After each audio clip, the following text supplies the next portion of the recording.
Dalam nama Bapa, Putra, dan Roh Kudus. Amin. Selamat pagi, saudara-saudaraku yang terkasih dalam kasih Kristus.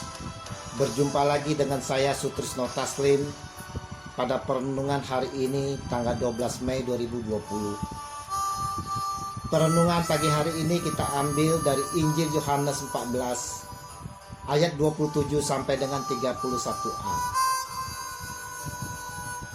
Damai sejahtera ku tinggalkan bagimu, damai sejahtera ku berikan kepadamu, dan apa yang ku berikan tidak seperti yang diberikan oleh dunia kepadamu. Janganlah gelisah dan gentar hatimu. Yohanes 14 ayat 27.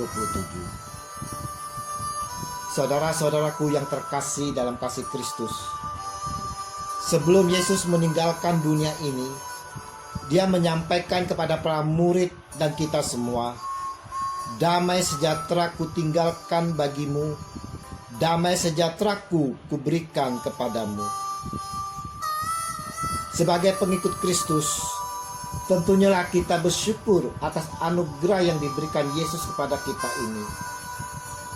Yesus memberikan kepada kita damai sejahtera. Pertanyaannya, kenapa hidup kita masih tidak damai?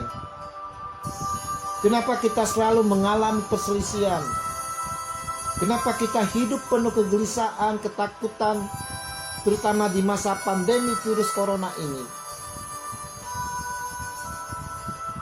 Meskipun Tuhan memberikan damai sejahteranya bagi kita, bagi setiap orang yang percaya sebagai pemberian kasih-Nya, namun kita sendiri tak menanggapi dengan ucapan syukur.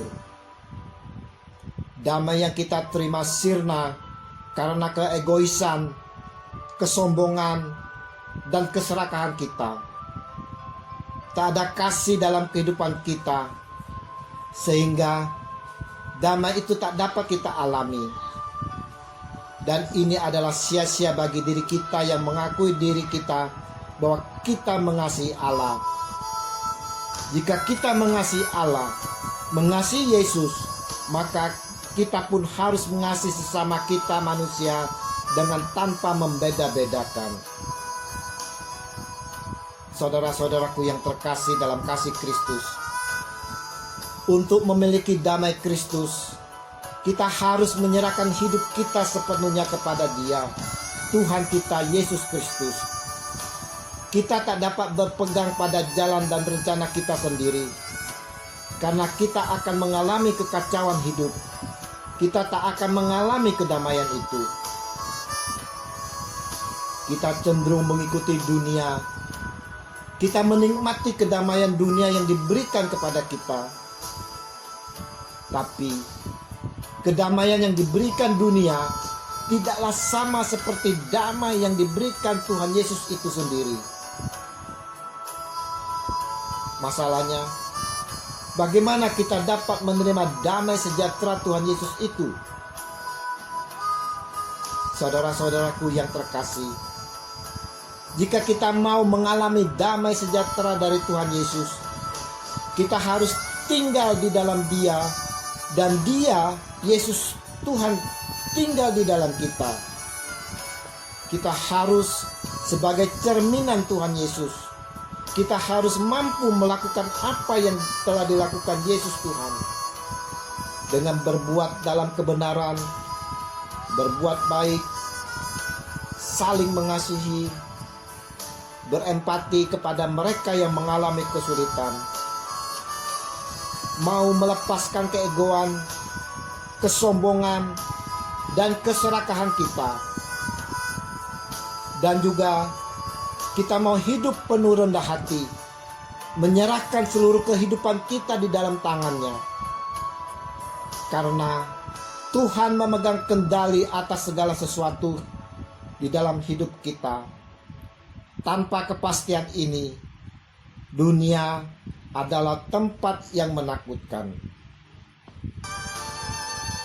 Tuhan pun berjanji turut bekerja dalam segala sesuatu untuk mendatangkan kebaikan bagi kita yang mengasihi Dia. Bagi kita yang memegang teguh dan melakukan perintahnya. Dia terus bekerja untuk mengubah karakter kita supaya menjadi serupa dengan Kristus. Sesungguhnya kita tak mampu untuk itu. Untuk itulah Yesus berjanji untuk mengutus penghibur bagi kita, yaitu Roh Kudus yang akan membimbing, memimpin, mengarahkan, dan mengajarkan kepada kita agar kita selalu setia dan taat padanya. Saudara-saudaraku yang terkasih, Injil hari ini mau mengingatkan kepada kita semua bahwa Yesus adalah Tuhan kita, selalu mengasihi kita. Dalam situasi apapun, Yesus selalu menyertai kita dan mengasihi kita dan peduli akan kita. Dan Dia selalu memberikan damai sejahtera kepada kita semua yang mau mengasihinya dengan memegang teguh firman-Nya serta melaksanakannya. Damai yang diberikan akan menghalau segala kegelisahan dan ketakutan kita. Semoga kita dimampukan oleh Roh Kudus, penghibur yang dijanjikan Yesus Tuhan. Ya Tuhan Yesus, datanglah selalu damai-Mu dalam kehidupan kami. Dengan damai sejahtera yang datang dari-Mu, mampu menghalau segala kerisauan, ketakutan, dan kegelisahan kami. Kami selalu merindukan penghibur, yaitu Roh Kudus yang Kau janjikan. Kami siap untuk menerimanya. Demi Kristus pengantara kami, kini dan sepanjang segala masa. Amin. Dalam nama Bapa, Putra, dan Roh Kudus. Amin.